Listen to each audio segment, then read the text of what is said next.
Is this thing on? I think this thing's on. Anyway, welcome everybody to another Georgia Archery podcast. I'm your host, Big John Chandler, and today's a little different because it's just an interview with a guest. I just wanted to get everybody's attention. Today's guest just happened to be a pro archer that won Podium in his second time as a professional archer. So we wanted to talk to him because he's from Georgia and he's been around a while, and a lot of the guys know who he is. So without further ado, if you are watching this, you will see I have a guest, Zach. What's going on, Zach? What's happening, man? How you doing? I'm doing fine. We've been trying to get this going on for a little while. Zach Heel now shoots in the Open Pro class. So, Open Pro. This is your this past national was your first or second pro event. Yep, second one. Second one. So you still play that judging yardage game? I know. I can't get away from it. I understand. So go ahead and tell anybody who doesn't know who you are, full name, where you from, that kind of thing. So how old you are? Yeah, I'm Zach Hill. I'm 26, Franklin County, Georgia. And I've been shooting bows for I guess about 8 years old is when I started. I grew up shooting the youth classes in ASA and took breaks here and there. I went to college, took a break, and really decided last year that I wanted to get back serious into it and take it serious and practice, So here we are. We're back full swing. Full swing.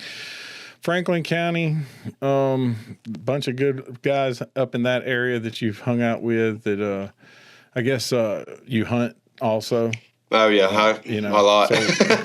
So grew up hunting, fishing, so forth, and decided you wanted to play the ASA game. Went through all. That's right. Rumor has it that you used to play a mean shortstop.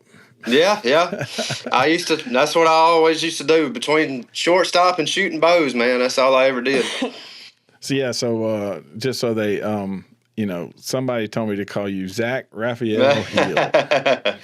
I've heard that a few times. Yeah. So rumor has it that when you were younger, that's what you said. Just call me Raphael because Rafael Ramirez from shortstop from the Atlanta Braves. That's right. That came from Lynn Hardy, didn't it? Yes, it did. It did come from Lynn. And how old are you? 26. And you're married? I got married last May. Sure did. Yep. And so, any children yet? No, not yet. Not yet. And you just a dog. Just a dog. Those are fur babies. That's how you look at those. That's right. So, and you said you've been doing this since probably playing in archery since you was 8, 9 years old, right? Yeah, I mean, Hugh Bryant got me into it since I was a young. I mean, I grew up going everywhere, shooting with him. So yeah, Hugh goes everywhere. If it wasn't for him, I wouldn't even be shooting a bow probably. So yeah, he's a great guy.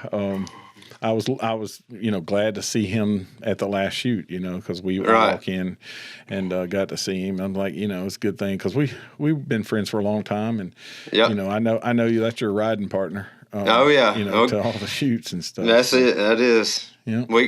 I grew up there, so they taught me taxidermy. I still do taxidermy, and I'm still shooting bows. That's all right. And you went ABAC? ABAC, yes, sir. I did. Went for 1 year playing baseball, and then I hung it up. I got you. Yeah. Decided to. You just finished out a basic degree, or? Yeah. Well, I never even finished it. Never finished it. Hey, yeah. I started. I didn't finish. A lot of guys go and do, and nobody. I don't know anybody who goes in to college then finishes with the same or even finishes anyway. Exactly. They feel like they have other things they want to do. So. Yep. That's right. And what do you do for a day job? Well, I work at UPS. I'll drive probably half of the year. I'll drive, and then the other half of the year I'll work in the building, loading trucks. Go in like real early, 3 o'clock in the morning, 4 o'clock in the morning. I got you. Then I'll get off, and I got taxidermy business I do at my house here. So I can kind of make my schedule doing that. I like it a lot doing not driving because I can shoot my bow more. So That's right. I understand. And the I've been time changing now, you can shoot more. That's exactly right. So But you yeah. said you've been shooting. You worked your way through all of the youth classes. Did you shoot in the regular open class for a while, or? Yeah. I shot all the youth. Then I went to Open C. I won the very first time I was in that, so I got kicked out. I went to Open B back when it was still Open B. Yep. And I won out of that. Went to semi-pro. Won out of that, and then I took a year break. And I was just so busy last year I couldn't shoot, so I just took the whole year off. And I could have went back to semi this year because I had a year off, but I decided, I need to. If I'm gonna do it, I might as well go ahead and do it this year. Look, you're not getting any younger. Yeah, exactly. I've been told that all my life is that coulda, shoulda, woulda. Go on and do it now because you ain't got time to do it later. Right. So that's awesome. So let's talk about it. You went to your first shoot down in Foley. And got to shoot with the big boys. And some of those guys you shot with in semi-pro that had already moved up. Right. And tell us your experience as a pro for the first time in ASA. Well, I got there a little bit late, so everybody's already on their stake, ready to shoot. Of course, I'm late getting there. First one, you don't want to do that. Yep. And they threw me in there with Dan McCarthy the first time. I'm like, oh Lord, well, I get to shoot with a good one, very first round, And I wound up shooting like 3 down. I just couldn't catch a lot of 12s, and I had a lot of 8s, like 3 or 4 8s I shouldn't have hit the very first day. So I was like, well, which I learned a lot from shooting from Dan, how he did it and how he goes about it. I learned a lot paying attention to him. I mean, he's one of the greats, so I'm trying to pay attention, And second day, I wound up shooting 10 up with no 8s, and it kind of dawned on me then, like, I know I can do it, I know I can. I just got to, get out of it ain't nothing but shooting your bow, so. Yeah, you got to quit thinking about it and just do it. Exactly, yeah. Yep. So, and so then you went home with a game plan. So everybody, I'll tell you what I've been told all my life is, and I tell this to my students because I coach archery, but is that you first have to go and learn how to win it before you can win it. You got to learn how it works before you get to do it. Exactly. There's not many people who just show up to a big show and take it off the first time. That's right. You got to learn how the whole game plays, the whole 9 yards. There's a lot of folks that say, "Hey, I want to go pro," and I'm like, "Hey, I'm not telling you not to go pro, but let's learn how the game works first." Exactly. And judging yardage is no joke. I did it for years. There was no known class. Right. I actually won. This will age me.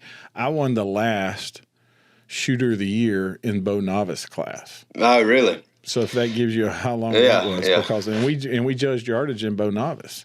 But that was the last year that they allowed it to be sort of like Open C and bow novice was. Right. It was you win, you're out. So that's right. That was the last year that they allowed it to go the full year. So I have a plaque on the wall over here that says, shooter of the year for bow novice class, which that was a long time ago. But, That's cool. It's the yardage game. I've got to where I know I can shoot my bow. I just got to where I have to go out and judge. Like I need to do it every day. Practice judging. Yep. Keep it sharp because that's most time I have 18 perfect. And I have 2 out of the 20 that bite me in the end. So I'm trying to work on that right now. For sure. So then you come home with a game plan because you're like, hey, I can do this. Exactly. I figured out some things. You learned a little bit from different people, on the range, the etiquette, the pros. I tell you what, the change from semi-pro to pro, I know the nerves were there, right? Just because it wasn't, but once you shot 2 or 3 targets, you figured out them boys are the same as everybody else. Yeah, it's way more laid back than I thought it was going to be. 100%. I mean, I want everybody to understand that. People who are in semi-pro are so uptight about which 12, where it is, touch the line, pull the line. and they, lean on their head, stand upside down to try to figure out if they can call it in or out. And then you get into the pro class and you're thinking that's how hard they are. They understand we've done this. We all know if it's in or out. There's not exactly. Why are we going to argue about it? So I think that's a cool thing. So then you come and you go down to Fort Benning, which was always my favorite shoot of the year. It was the classic for the long time. Right. And it's close to the house. Yep, a little closer to the house. And so on the first day, how'd you end up? I shot 4 up.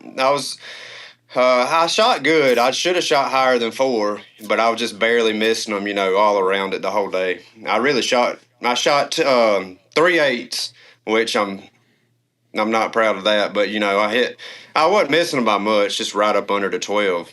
Yep. I shot good. I shot, I probably should have been at least 8. I got you. But where'd that put you on the hunt on the first day? I was like sitting almost like 20, I think. Like I was down mid-pack, at 4 up. Yeah, I knew I was going to have a big score the second day for sure. Yeah. And some of those missing them, you didn't aim as hard at them, to start with? You said, do I aim at them? Did you aim real hard the first day? Did you aim real hard at them?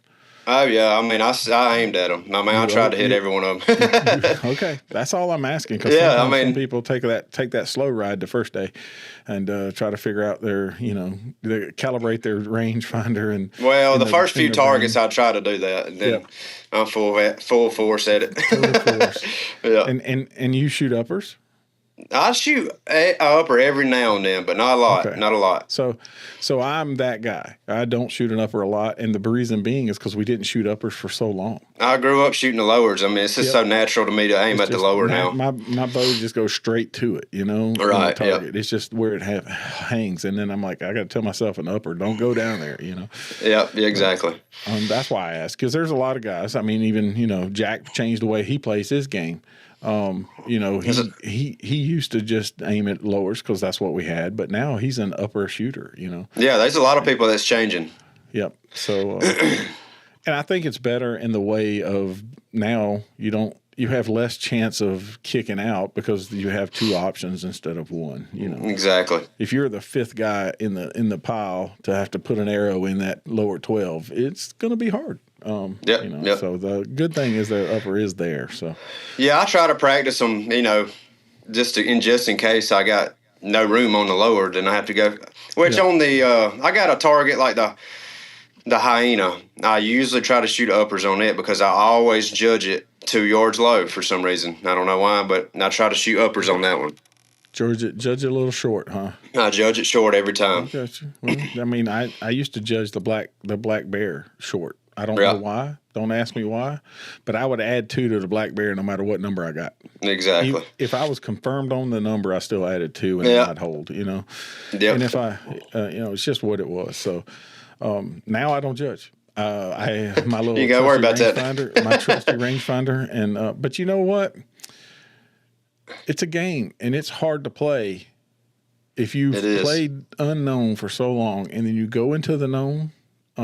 I told Mark Kesey the same thing. You can't play that. Those 2 games don't play the same. No. You have to hold in it, own it, and shoot it, and execute a perfect shot every time because you know the yardage. That's a different strategy for sure. Yes, because there's plenty of times you're like, I'm between the numbers, right? I'm a yard and a half. I'm not sure. So you'll hold in the middle. If I fall out, I hit the 12. If I stay up, I'm still in a 10. You don't play that game in known distance. Period. No, you can't do that. You can't do that. Nope, it doesn't work. So it's a total different how you play the game. So it is. And a lot of people don't, today judging yardage is a dying art. Right. None of the youth classes are unknown anymore. That's what I was noticing. I didn't notice hardly any unknown youth classes. That's what I'm saying. There's not an unknown youth class anymore. I mean, the youth class is only yardage. So the problem is that if they come out of the youth class and go in, now they're just starting to judge in an adult class. Yeah, and they're already at 45 yards. Yep, yeah, right. 40, 45 yards. Yep. It's tough. Your rangefinder takes a while to calibrate at that point. You know? Yeah, exactly. So I always thought it was the biggest thing changed from 40 to 45. Yep. 5 yards, you're like, ain't no big deal. No, that's a lot of big deal. It is. It is. You misjudge at 30 yards, you're probably still in the 10. You misjudge at 40 yards, you got some 8s. You misjudge at freaking 45 yards, you could be a 5 easy. Easy. On the same misjudge. Yep, that's right. Because it's definitely different. You wouldn't think 5 yards would be like that, but it is. It is. It most definitely is, for sure. And you can see it in the scores. I mean, you can. Yes, the cream of the crop's going to be at the top. There's no doubt about it. It always happens. Right. But you can see it on the bottom half. I mean, I would never have thought, and this is because of you're coming through knowing the yardage. I would have never thought that, what would lead it in what now is open 45, which used to be A. Yeah, 2 and 4 and 6 up each day. You have a chance for a podium now. Yeah, you do. And you didn't used to. You used to had to be 10, 12 up easy. Yeah, you had to be double digits most of the time. For sure. But that's because of the difference in people who don't judge and do judge now. That's right. Yep, it's different. For sure. But so you went and then you make the cut for the first time. Second day, you have a strong second day. So go ahead and tell us about the second day.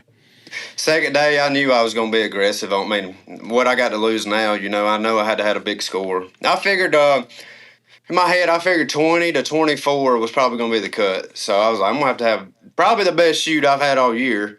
So I'm going to gun at every one of them, If I fall out of most of them, then whatever, but I got to go at it. And I literally hit a 10 on the first target, kind of got me calibrated. I barely missed it. And I 10, 12, 10, 12, 10, 12 for the first half. And I was like, all right. Hadn't gave anything up. I haven't gave anything up. And I'm like, dang, I got a chance because I kept looking at the leaderboard.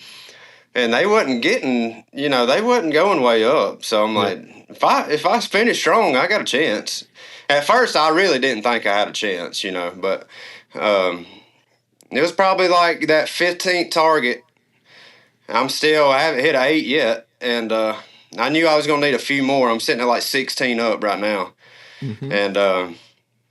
And I missed the hyena, of course. It gets me every time, and it was a close target. I missed it and had a long deer for that last one, and I was sitting at 18. No, I was sitting at 18 or 16 for that day, and I was at 20 for the weekend. Mm-hmm. And everybody's crowding around me on that last target, and it's a long deer. I thought it was about 49 yards, and it's kind of quartered. Everybody's crowding around. I'm like, oh, heck, I must be close, Levi Morgan's came over there, and he's standing behind me. He's waiting for me to shoot. And that Logan Altizer, he's like, yeah, I think you're going to have this one to get in. I think they're at 22. I think Levi's at 21 because he hit a 5. And I was like, oh, heck, this is what I've been practicing for, This is what I'm in the yard doing it.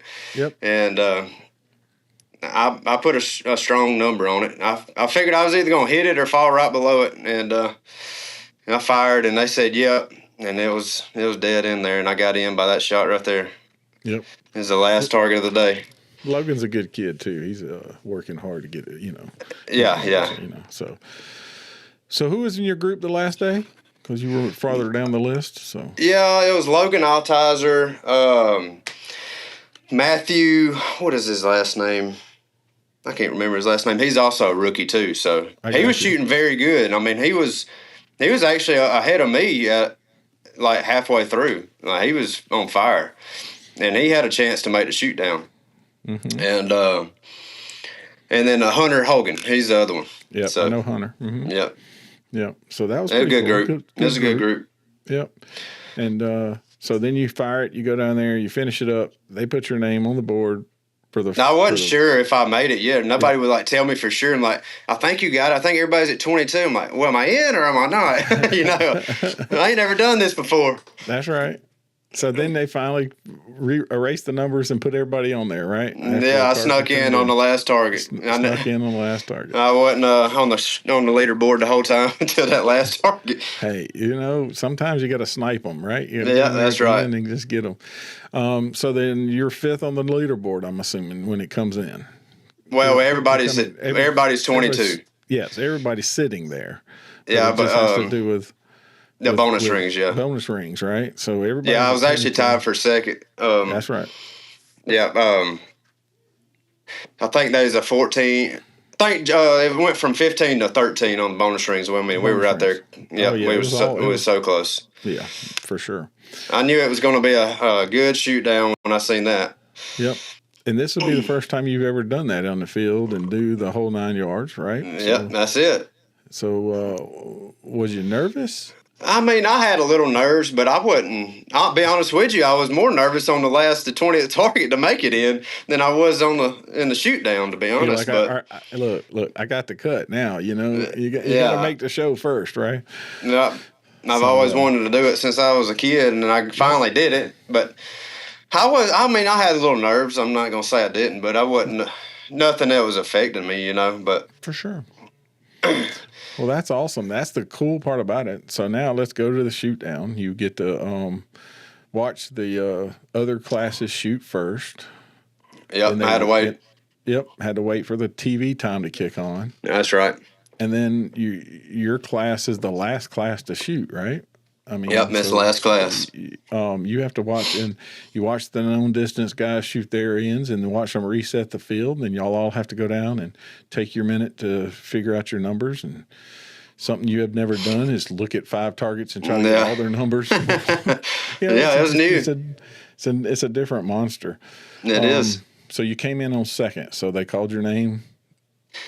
Yeah, third. Well, I called it third. Yeah, well, I mean, call it third. So you came in third, stand on the podium with 5, the guys, and so you're the third shooter that they call. Come in, and your game plan from there was. Well, I knew I was going to have to hit. I figured they was going to be gunning at them hard, so I was. Luckily, I started on.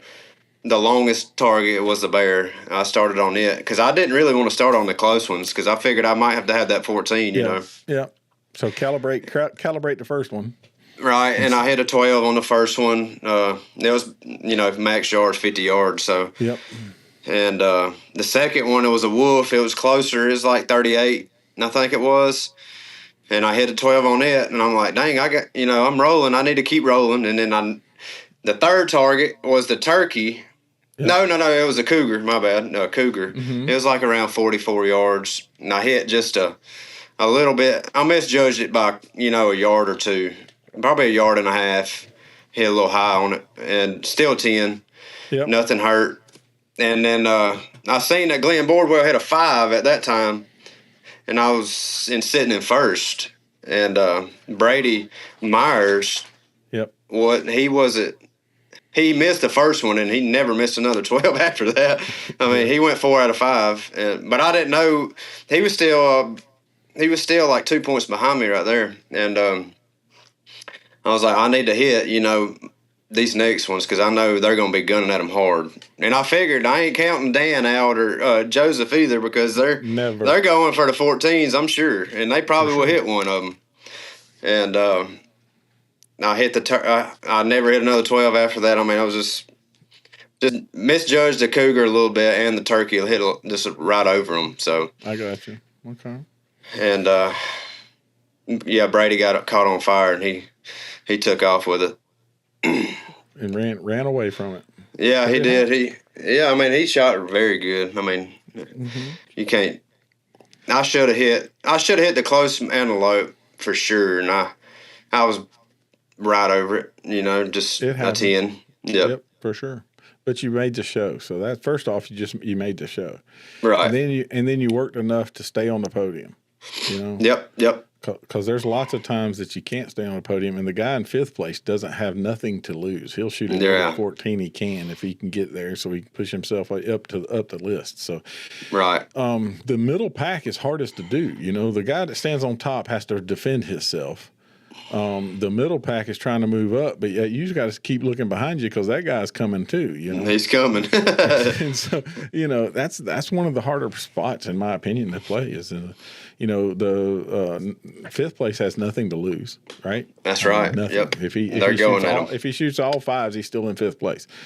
But if he gets lucks up and hits them all, then and that would happen with that for sure. That group is not, no doubt. There's Yep. So that's pretty cool. Yeah. So after it's all said, you got all of them done, and it went by a whole lot quicker than I was expecting. It was fifth target. I'm like, good Lord. That was the next thing I was going to ask. Is everybody who's ever been in that position always says it is like blink of an eye and you're done. It really is. Yeah, I didn't. Sometimes that's a good thing because you don't have time to think about it. You just have to do it. Right, it is. So, yeah, it was fun. I liked it. I like being in that environment, feeling pressure. I love doing that. But I've always been like that.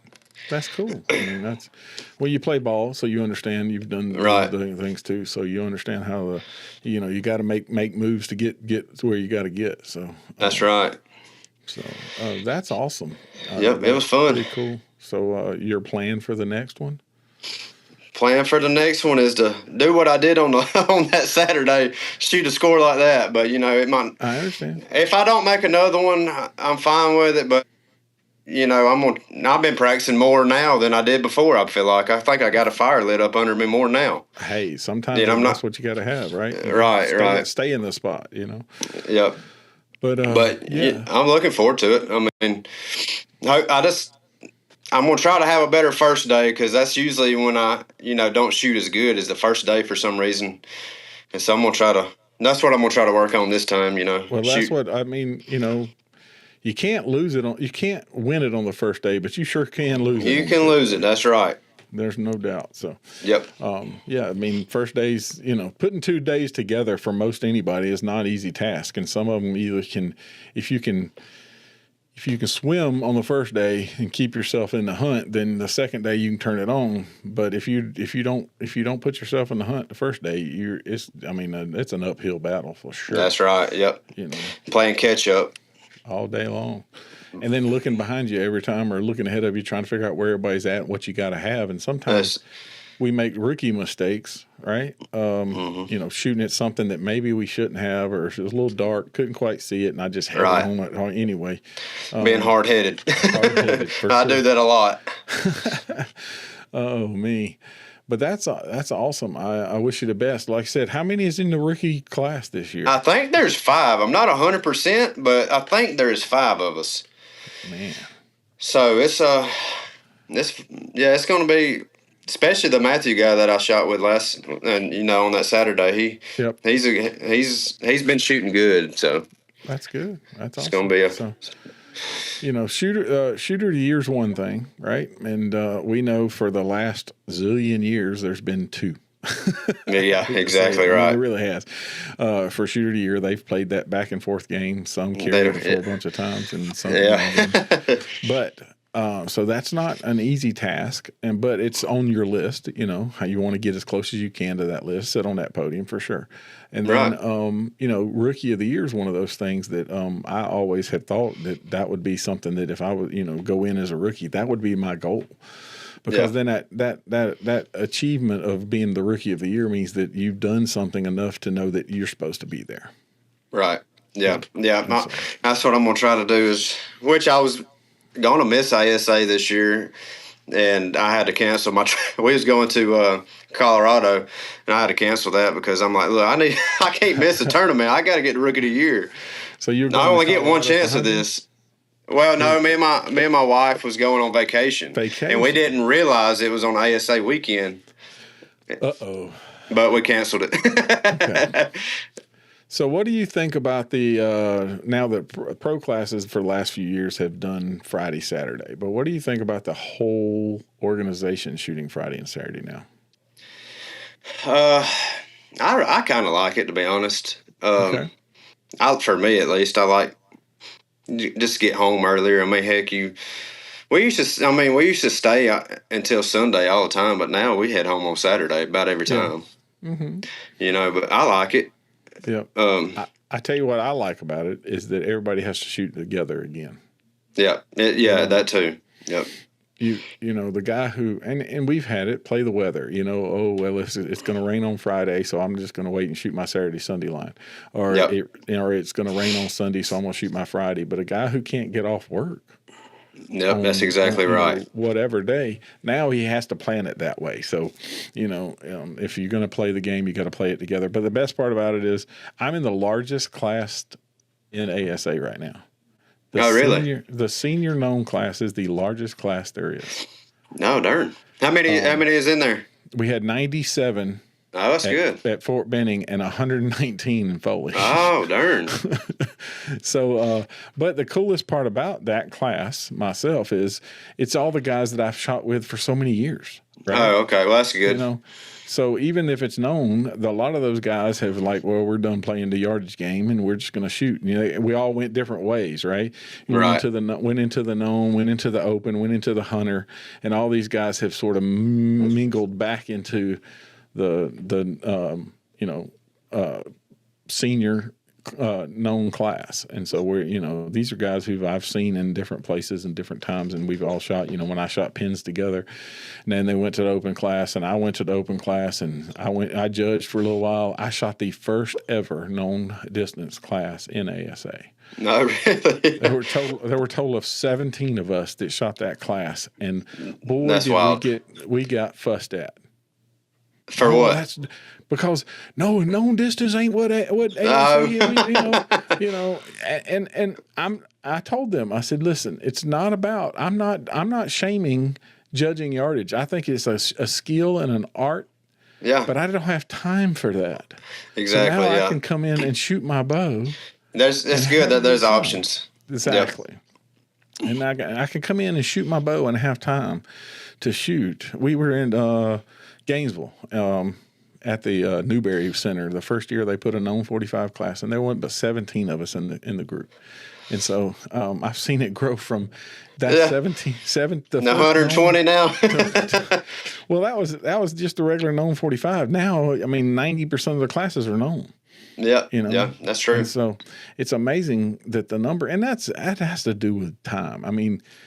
When you first started, and Hugh was teaching you, there was no rangefinders. No. We hung pink tape, or marked that tree from our deer stands so that we knew what that distance was, right? So right. When at the moment we're like, hey, that deer's in between the 20 tree and the 30 tree, so now I know I need to be at the 25, and we learned that, and we learned how to judge it so that we could pick the right pin and shoot the gap and all of that good stuff, and it's so, definitely different. Definitely different now, Mm-hmm. You dial it in and point it and shoot it, and you have to have 100% confidence in what you're doing. So, no, that's right, for sure. The cool part about it is I put my glasses on to set my sight, I hit the rangefinder, I walk off the state, and I go, hey, what was that number again? Yeah, I'm in the right class for sure.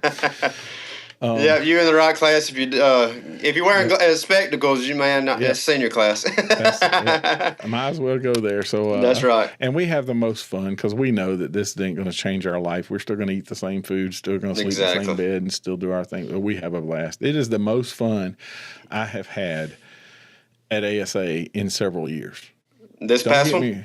Yeah, well, yeah, the last year too. Okay. Shooting it since I've been in the senior class. Yeah, because I was shooting known 45 before I became a senior, just so that same thing, and I had no gumptions to win anything. But the reason being is because I'm competing against 18, 19, 20, 25-year-olds that can see better, shoot better, hold better. After I turned 40, 45, it was just like, hey, I'm going to have fun. That's right. There's no inkling of winning it anymore. Now, at the same time, I'm going to have the same amount of fun, but if I get on fire, I have a chance. Yeah. Because I'm only competing against the same guy that has the same elbow issue, the same back hurt. That's right. Can misset his sight because he read it wrong with his glasses, Yeah, that's good. Cool part about it. It is. I think it's cool where they got that new class. Was it 75 and older? Is that right? The Legends class. The Legend class. That's cool. Yeah. 19, they ought to have their own class. Like 19, I mean, they've been 19 archers were in that class. That's good. That's good. You know, 19 archers that were 75 years and older. That's cool. Yeah. That is cool. And some of those guys that, I mean, you came through this, so some of those guys were people you looked up to for years. Right. You know, on the local level, and always saw them. You know, and we had 4 Georgians in that class. Oh, really? Yeah. Okay. So. Well, heck yeah. Yeah, I think that's very good. Good that they got that option for them. I mean, yep. They deserve that. They're that old and made it that far. They ought to have a class. For sure. I just hope to be that old. And exactly. Yeah. They're just happy to be there. 100%. That just reminds me of something that some old timer told me one time. He says, "Look, all you got to do is show up. You shoot both days, you got a chance to win." He said because he said those guys quit on the first day. You know, they done too tired to show up on the second day. Yeah. So, I was like, and that was in this, you know, back when it was the senior class, you know, and now they got this class, and it's like, those guys are going to show up because now they feel the same way. I'm only competing against the guys that are my age. So, that's right. You know, it's pretty cool. Legend class. Yep. For sure. That's cool. So what do you think about the shooter of the year and how they're doing that this year? I don't really like it. I'll be honest. I don't really like it. Because you don't have a throwaway. Yeah, you don't have a throwaway, and it's so hard. Like, I mean, if Goza makes, you know, the next podiums or shoot off, really, I mean, he's got it in the bag. I mean, you can't really catch up to him, you know. But I think, what is it, after 11, everybody gets 30 points. Is that right? 30 Something points? Like that. Mm-hmm. Yeah. Yeah, I don't know. It's definitely different. I think they're going to have to tweak some stuff next year, maybe. I don't know. They needed to test something. Yeah, and I understand that aspect. I'm not knocking it. I just know that, you know, there's goods and bads in everything we've done. There's been times that the throwaway, you know, the guy who got a throwaway moved over, but the guy who shot as well and more consistent didn't. You know, if they had kept that score, then he would have won. You know, I've seen those numbers both ways. Oh yeah. And then the shoot off numbers being added to it. You know, now you got to make the cut. You know, the guy who doesn't make the cut, he's you know, if he don't make the cut, he's out. You know, that's just tough. What it is. Yes, it's going to be tough for sure. But the cream always rides to the top. Oh yeah, that's true. I mean, yeah, I don't know. I'm glad they trying something different. You know, it's good to try stuff, but it's just, I think they might have to change a few things on it. I'm not, because I know a lot of people talking about how they was wanting them to change something, but I mean, I don't really know. You know, they might do something different next year, but maybe not. And the cool part about it is Josh is definitely not. I'm going to stay the same course. That's good. I mean he's trying. At least he's trying something, you know. Trying something to do different. So that's right. And if it works, it works. If it doesn't, hey, you know, we didn't lose. You know, we can figure it out for the next time. Try it for a year and see how it goes. If not, change it back or whatever. Yep, for sure. Yep. But yeah, that's the coolest part. You know, is that ASA has definitely matured and definitely has tried things. Speaking of things, what do you think about the added extra hunter games shoot that they've added? In August? Yeah. Yes. I like that. I like it a lot. Yeah, I do. I think it's cool. I mean, it's going to bring more than just regular ASA people to, know, all the people that's shooting the tacks and that's going to bring a lot of those people. I have not. Oh my goodness! I would like to, but I've never shot one. It's a different monster in itself. The total archery, the word total means so much different in one event. Right. Because you have to be a mountain goat and I've heard that. You know, still have to be a pretty good shot, stay in the whatever. And I mean, you know, you come back with all your arrows, you've accomplished something. You did something if you got all your arrows. Yeah. It's definitely set up for that reason, right? Right. I don't know. You shot some of those iron deer tournaments that we've had in the past. You know, where Right. Yeah. one arrow. You know, start with a 1, and whoever got an arrow at the end finishes. You know. Yeah. Some of those hunting shoots that we've put together, and you have to switch off the stake and get on your knees. I mean, that's sort of the game that's being played in there. And the coolest part about it is they're drawing the numbers. Oh yeah, they're drawing all the hunters that don't care about playing and coming to play with the big boys. Right.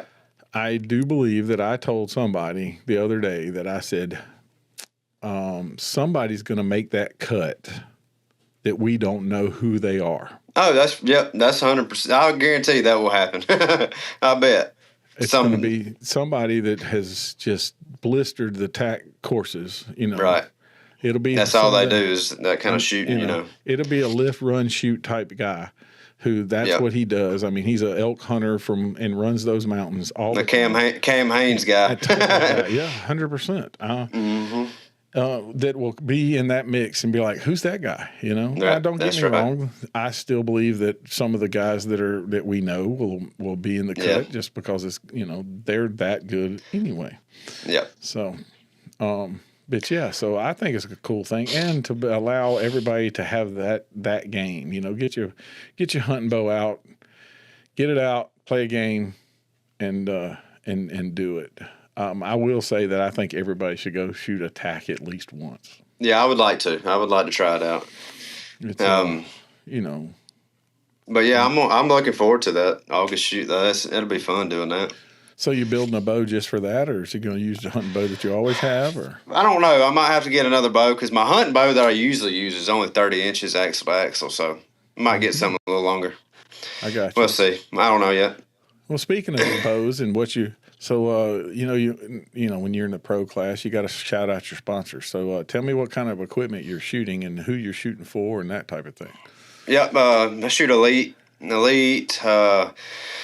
Got thread strings on there. Jerry and Margie. Yeah. I like them. They're great and do good work, and turnaround times very good.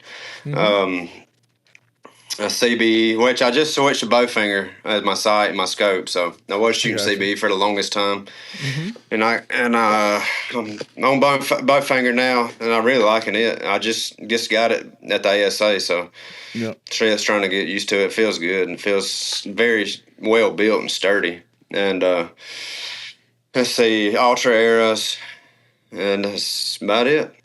Scott release. Yep. So what release are you shooting? I'm shooting the Apex Thumb right now. The Apex Thumb. I shot that release. It was a good release. Breaks. Yeah, I've been shooting that for a couple years now. Now I've always shot back tension or hinge release forever until the last few years. I just gotten really comfortable with my thumb trigger, so I've stuck with it forever. Is that the same thing you hunt with? Same release? You just move it back and forth?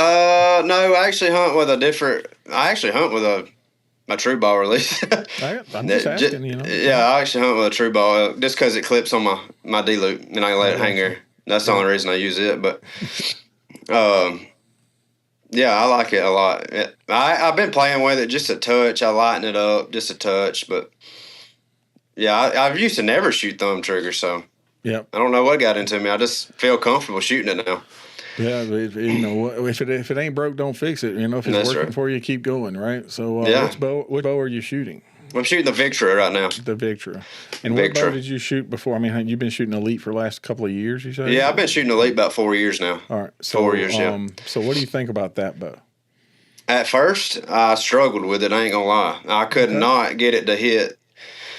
I was having left and right problems a lot out of it, and I could not figure out why. And I finally think I figured out what it was doing. It was my knot pinch. It was pinching my knot the whole time. And I'm sitting there cussing the bow and all this. It was my fault for setting it up, But now I got it shooting very good, and I love it now. I mean, everything's – my stabilizer's set up on it, and I can just hold it real good too, so – So you running Bowfinger stabilizers too, or? No, I'm running Bee Stinger stabilizers. Bee Stingers.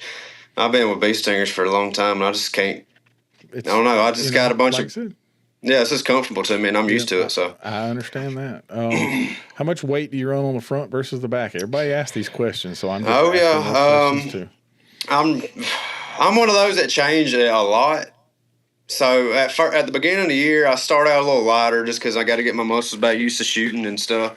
Yep. And then I get on this kick every time I get on. I put a bunch of front weight on it, 20 ounce or 15 ounces on the front, 20 ounces, and I got it so front heavy. And then I'm like, yeah, I'm not holding as good, so I always go back to like 10 to 11 to 12 on the front, and then I've got about 20 to 22 on the back at all times. So about a 2-to-1 ratio, roughly. When you're in your zone. Right. And you run a 12-inch back bar, 15-inch back bar. 12 on the back and 30 on the front. 30-12. That is probably the most common. Yeah. Bow configuration there is, and 2-to-1, 3-to-1 is what usually is common across the board. That has nothing to do with archers. That just has to do with the way the bows are designed today. I think so too. Yeah. I mean, I've tried 33-inch bars on the front, 15 on the back, but I just always stick to the 30 and the 12. And yep.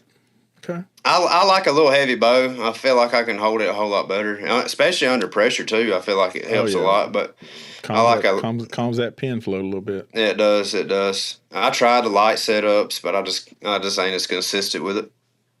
So now you say you're shooting a Bowfinger. You're shooting a 35 scope or a 35. Scope? Okay. 35 with a 5-power lens, clear targets lens in it. With an angled blue pin in it. Blue pin. I'm a blue pin guy. I just switched over this year to a blue. I've always shot green until now. I did too. And I'll tell you what happened with the green for me is it started bursting. And then I went down to a 10,000ths, and which helped, right? Just in general. The problem is I got to have so much magnification to see that pin disappears, like totally disappears. So I run a 6-power scope. Lens, and my pen has started to disappear. I do wear these readers, and so that's the up close, that's the pen, and the pen disappears. So I'm going to probably end up having to go with a bigger pen in the long run of things. Like I said, I've been just back into it. I just started, playing the game again. Right. I traveled the circuit a long time ago when you were still in the youth classes and doing your thing. Then I traveled and went to all of them.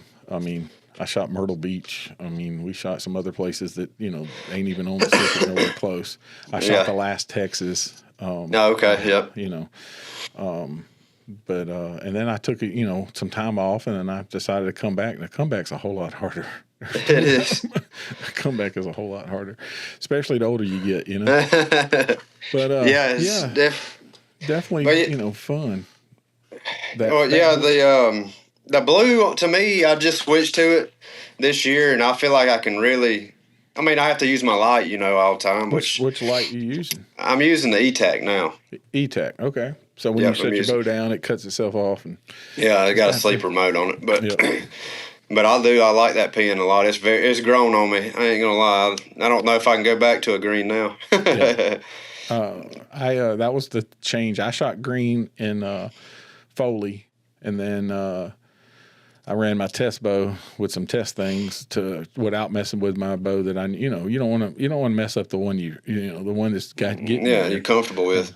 So I took my test bow out and did some things with it, and the blue fiber was I switched. I had to go. I had to do some switching. So you can really find it, but you can do a lot. I don't know, just more subtle to me. That I like it a lot. I think, and it shows up on all the colors for me. I mean, it does. Yeah. The green, like I can shoot a blue fiber on a yellow face target. Does that make where the green would turn into I would lose it in a yellow face target for sure. Right.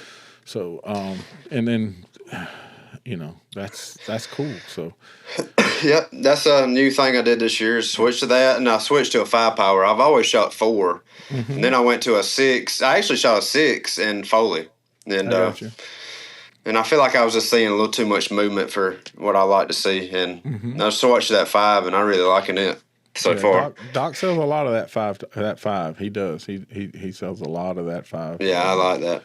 Yeah, so I'm shooting a 6. I've been shooting it for a while. Matter of fact, I got an 8 to shoot indoor with. Oh, really? So, the pin movement doesn't bother me as bad. I guess. Yeah. I mean, it's just what you're used to, really. Yeah, it's what you get used to for sure. Because I've shot a 6 for so long. And what kind of peep do you shoot?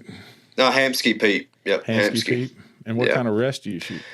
Hamsky. I gotcha. So you're shooting with drop away Trinity or the new R7, whatever. Trinity, yeah. Trinity, yeah. So I like the Trinity. Just I've used it a while and like it, and I do shoot a Hamsky peep also. So that's pretty cool. Now you got your full setup. Now everybody can just copy you now. So tell them it's the time behind the stake. Not so much shooting your bow as it is judging that yardage. That is right. That's right. That's what I was doing before I got on the podcast with you. I was out there judging a little bit. I got some targets in my house now, so I'm able to do that. I go from here judging a little bit. I'll move them around in the woods, and then I'll go to Hughes and I'll judge his targets out at his house. So it helps out a lot. Yesterday, that's what I did. I went over to my property, which I bought a piece of property, and I haven't built a house on it yet because, the economy has gone stupid. Oh, yeah. So I cleaned out 5 lanes, stuck 5 targets up so that I can have a place to practice and, a bale sitting at about 100 yards so I can work out some details and bugs on what I need to do for the next shoot. Yeah, so that's good. Yep, so that's cool. I have to, you have to do my homework here. Hold on one second. You can find us anywhere and everywhere, social media. You can hear this on your favorite podcast app. We're everywhere and anywhere. Be sure to like and make a comment. Send Zach some good juju. Tell him how much you enjoyed this content and, tell us how you liked it. You can always find if you got something you want to talk about or do, you can send me an email at info@georgiaarchery.com and find this everywhere there is. And we do the weekly review of who shot where and when. And you can find that at www.georgiaarchery.com. There's a calendar webpage, got all the different shoots that's going on everywhere. We do that every week. Yes, also the raffle is live. I don't know if you know that I am running a raffle. Yes, I'm giving away not giving away. We're raffling off a set of gas bowstrings that are the custom mossy oak colored. That's cool.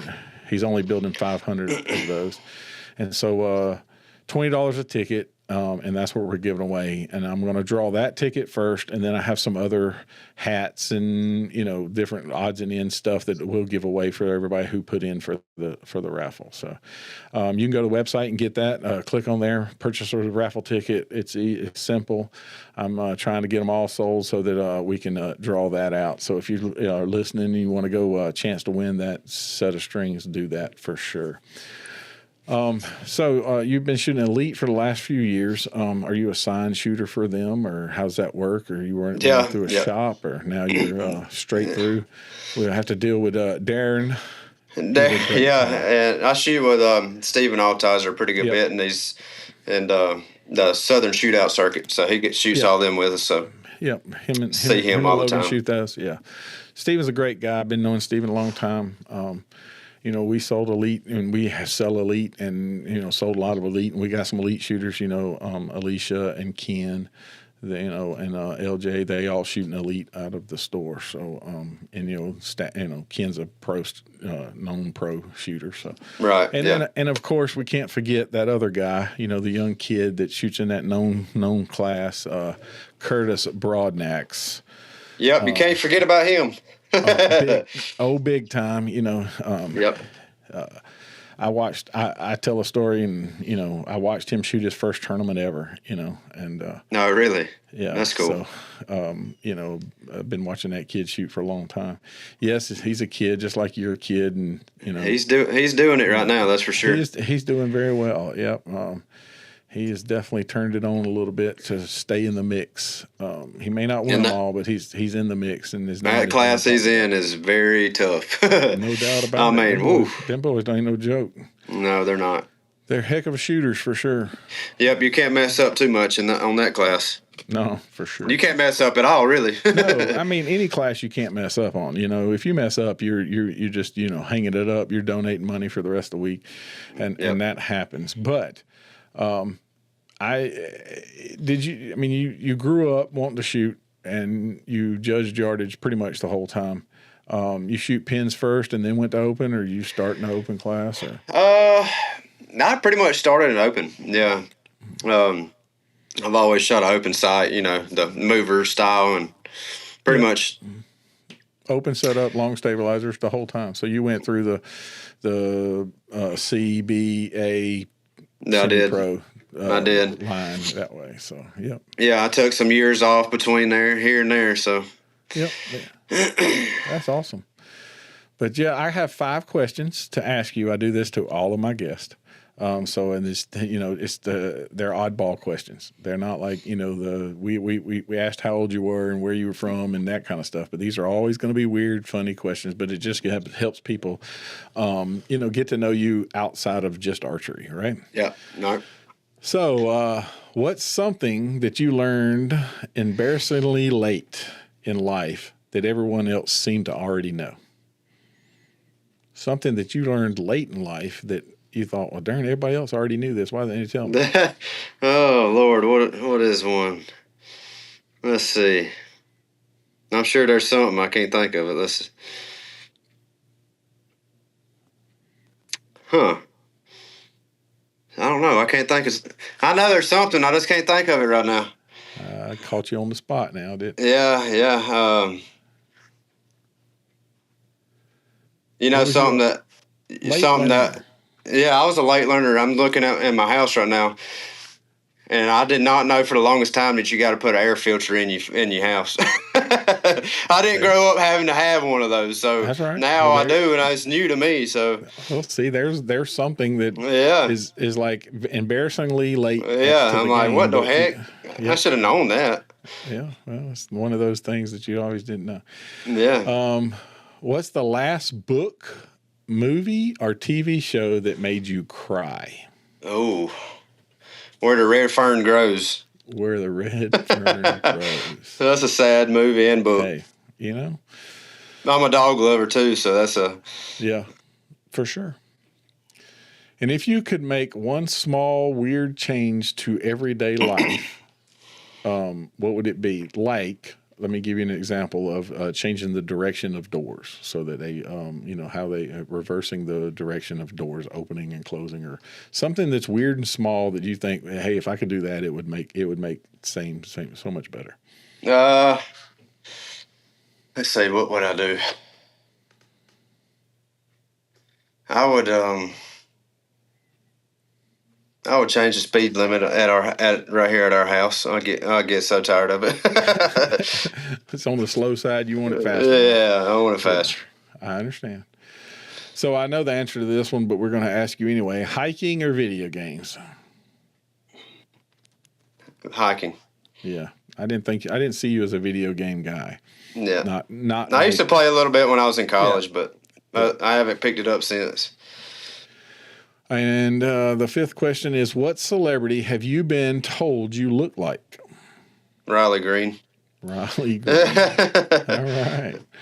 Well, those are 5 questions, get people to understand and just make you think and make it outside of the box questions. So yeah. That's cool. Is there anything else you'd like to tell the audience? Maybe young kids that are have seen people shoot, and what can they do, or how, is there something that you want to tell everybody? Yeah, if you're just getting into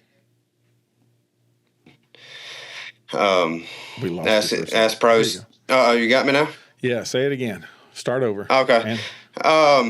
If you're just starting out, don't be afraid to ask questions. Ask the pros. They're not going to be mean to you or whatever. They're going to tell you. They're going to help you out. Yep. So don't be afraid to do that. And go for it.